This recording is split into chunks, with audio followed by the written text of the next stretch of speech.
On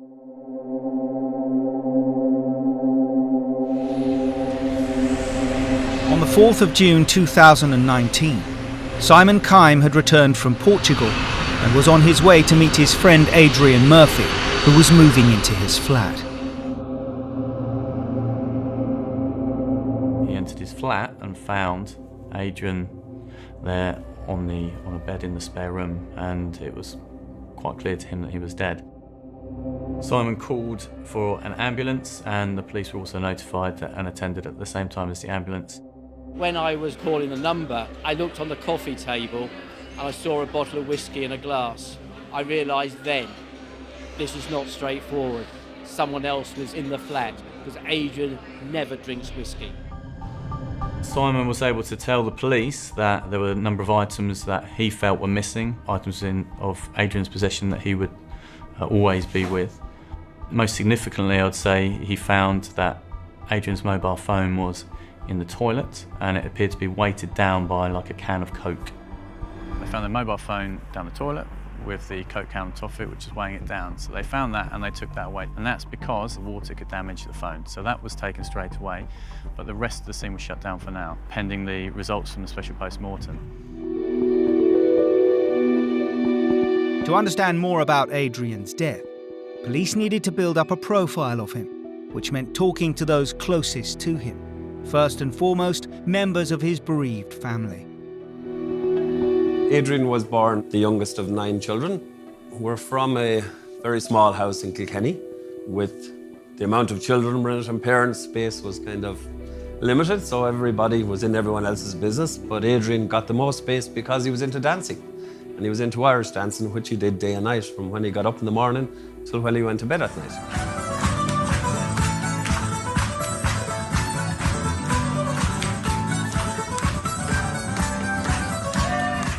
Neil and his team have a fingerprint match taken from the crime scene that's about to provide the first breakthrough in the case. 11th of June was when the investigation team received news that the fingerprint came back to a male named Joel Osei. Osei has a previous criminal record, and he'd previously served time in prison for drug offences. So we had his fingerprints on our record, so when our fingerprint bureau compared that fingerprint that was taken from the whiskey glass, they were to match it directly to Joel Osei. In Joel Osei, police had established a key person of interest who had been with Adrian shortly before he died. But before they could start to build a case against him, they needed to establish a cause of death for Adrian with an official autopsy. There was another case involving a male that we can only refer to as AB. He's a protected witness, and we wouldn't want to give out his identity. This is 2 days before the attack on Adrian Murphy on the 30th of May 2019. AB was living in the Walthamstow area at the time.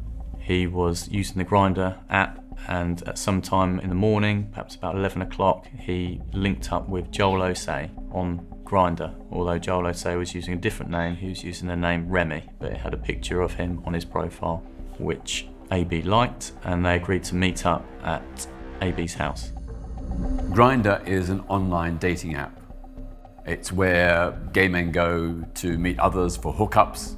It's also sometimes used by masseurs and escorts to advertise their services. But mostly it's just for gay men to meet each other.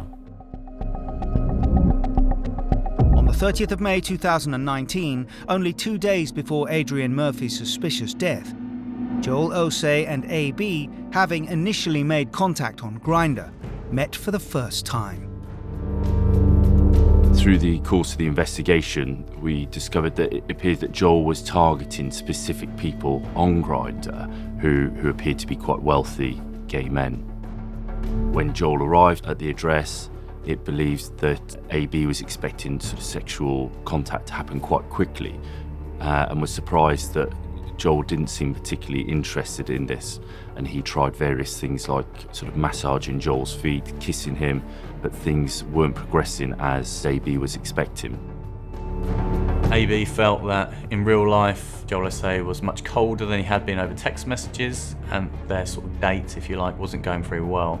AB went to the bathroom, and came back out, and Joel Osei presented him with a glass of an orange drink, which he assumed to be orange juice, which he drank straight away without thinking anything of it.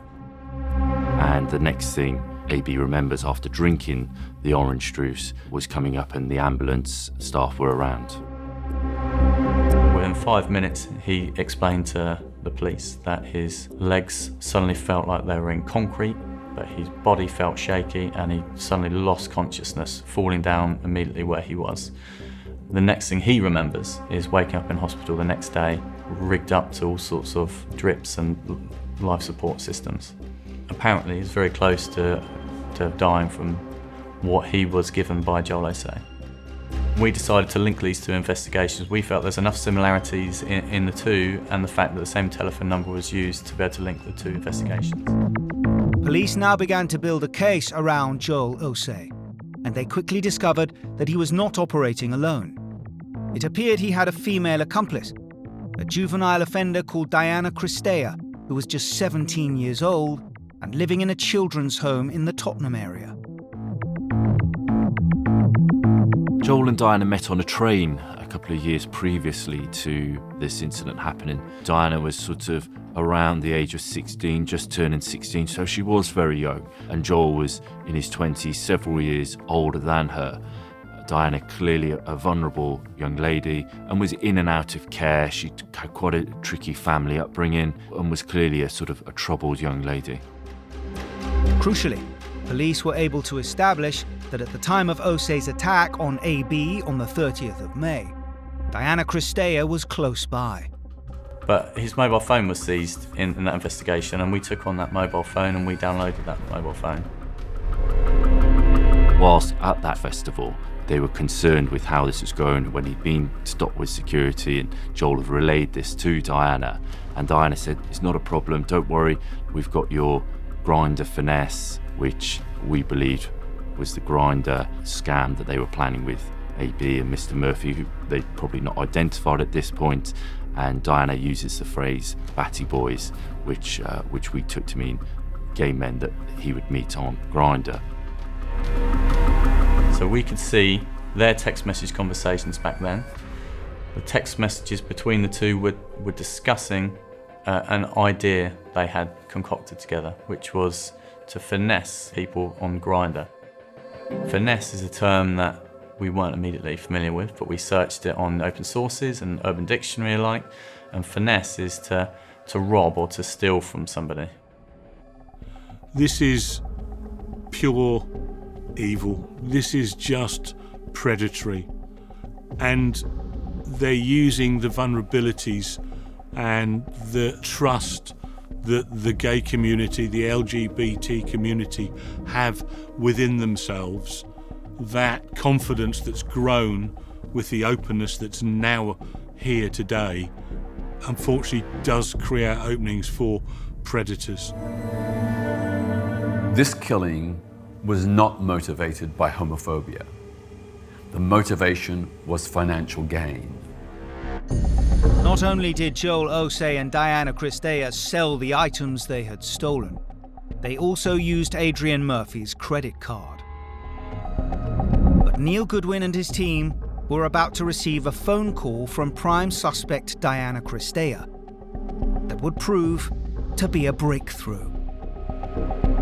They had a very up and down relationship, and they had one of their many arguments subsequently following Diana and Joel's arrest. And Diana then makes a phone call to police, and that phone call to police was pivotal in this case.